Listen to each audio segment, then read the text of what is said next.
श्री कृष्ण जब गोकुल में आए तो सारे ब्रजवासियों ने उनका दर्शन करके बड़ा आनंदित हुए।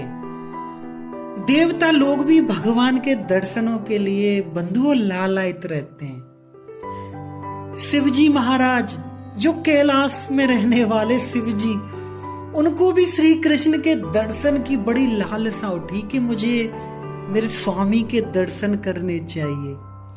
अब शिवजी आ गए श्री कृष्ण के दर्शन के लिए। शिवजी सोचते हैं कि मेरे तो गले में देखो सर्पों की माला है, सारे शरीर पर बहुती लगाई हुई है ना, मुंडों की माला है, तो मुझे देखकर लोग मुझे गोकुल में प्रवेश नहीं करने देंगे। तब शिवजी ने क्या किया, जोगी का रूप धारण करके आ गए। लेकिन शिव ने भले ही जोगी का रूप बनाया, लेकिन दिखने में तो वो वैसे ही लग रहे थे। अंगों पे विभूति लगी हुई है, पूरे शरीर पे मुंडों की मालाएं हैं, है ना, गले सर्पों की माला गले में है, नरमुंडों की है, और कानों में बिच्छुओं के कुंडल पा रखे हैं। तो शिवजी जोगी का रूप धर के नंद बाबा के घर के आगे आ गए। वो कहने लगे बिच्छाम देही बिच्छाम देही। तो यशोदा मैया अब द्वार के पार आई तो उन्होंने प्रणाम किया, बाबा क्या चाहिए आपको। अब शिवजी क्या कहते हैं, अब शिवजी तो देखो बाबा का रूप लेके आए, कहते हैं माते मुझे तुम्हारे लाला के दर्शन करने हैं। यशोदा मैया कहती है बाबा बाबा मैं आपको मेरे लाला के दर्शन नहीं करा सकती हूं, क्योंकि आपके इस कुरूप को देखकर, आपका तो इतना भयानक रूप को देखकर ना मेरा लाला डर जाएगो, वो तो रोने लग जाएगो। आप चाहो तो बाबा आप मुझसे सब कुछ ले लो, भोजन चाहिए, जितनी भी आपको दक्षिणा चाहिए कुछ भी ले लो, पर मैं अपने लाला को दर्शन ना करा सकती। शिवजी ने कहा मुझे कुछ नहीं चाहिए माता, मुझे बस लाला का दर्शन ही करना है।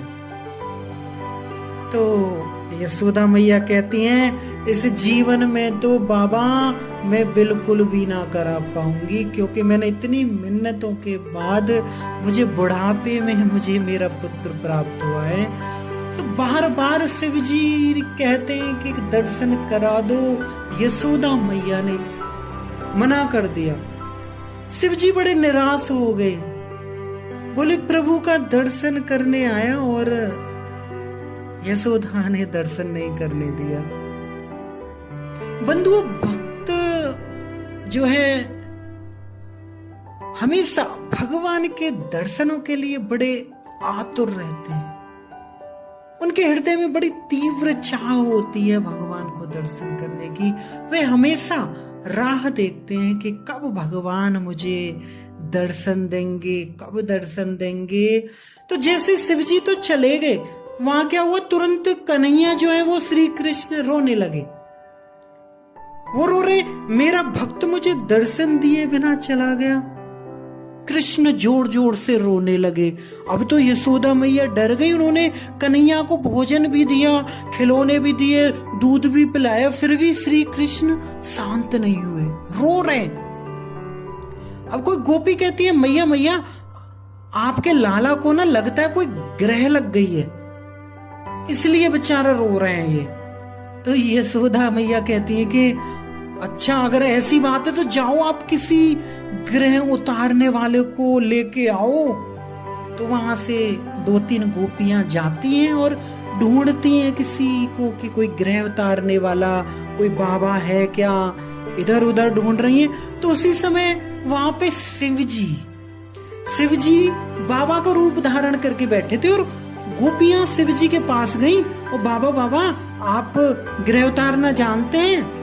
शिवजी कहते हैं हाँ अच्छी तरह से जानते हैं हम तो। वो बोलती हैं हमारे कृष्ण को ना ग्रह लग गई है, वो जोर जोर से रो रहे हैं। तब शिवजी कहते हैं कि तुम चिंता मत करो, मैं सब उनकी ग्रह को उतार दूंगा। तो तब गोपियां कहती कि तो अब जल्दी जल्दी चलिए आप। शिव जी अब उनके साथ चलते हैं। शिव जी ने कहा, देखो ग्रह उतारने को तो मैं मतलब जब चलूंगा तो आपको एक शर्त रखनी पड़ेगी कि श्री कृष्ण को मेरे सामने लाना पड़ेगा। तो तुरंत वो अब क्या करना पड़ा, उनको लाना पड़ा श्री कृष्ण को सामने। तो तुरंत वो कृष्ण को शिव जी के सामने लाया गया और शिव जी ने भगवान का भगवान को देख लिया और मन ही मन उनको प्रणाम किया। और 2-3 घंटे से जो श्री कृष्ण रो रहे थे, जब उन्होंने अपने भक्त शिव जी को देखा तो एकदम प्रसन्नता से हंसने लगे। अब तो यशोदा मैया को भी बंधु विश्वास हो गया कि वास्तव में ये तो कोई तगड़े बाबा है, कोई अच्छे ही बाबा है।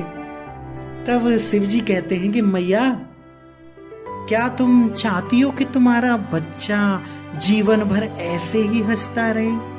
तुम चाहती हो जीवन भर तुम्हारा लाला इसी प्रकार से प्रसन्न रहे? अब तो बंधु अब तो कौन माने ही चाहेगी। तो यशोदा मैया कहती कि हाँ मैं चाहती हूं।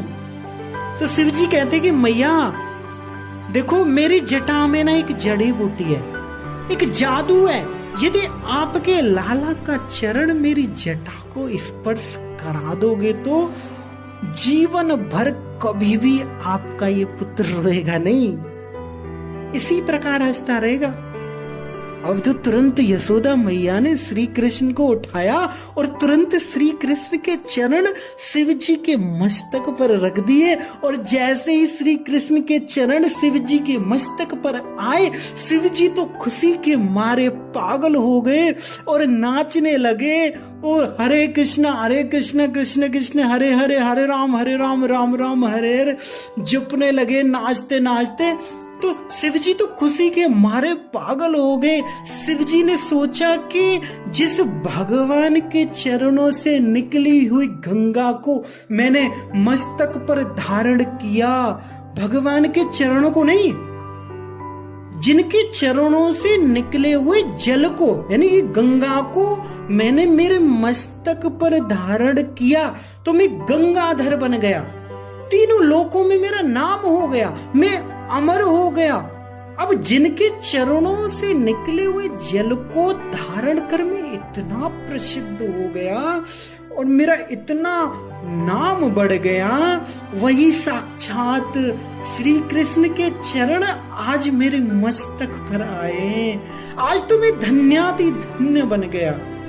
तो बंधु, बड़े बड़े योगी यत्न करते रहते हैं, ध्यान करते रह जाते हैं, लेकिन जिन चरणों का हजारों वर्षों तक ध्यान नहीं कर पाते हैं, आज वही भगवान के श्री चरण जो जब शिव जी के साक्षात मस्तक पर आए तो शिव जी पागलों की तरह नाचने लगे, प्रसन्न हो गए। तो बंधु, कहने का तात्पर्य ये है कि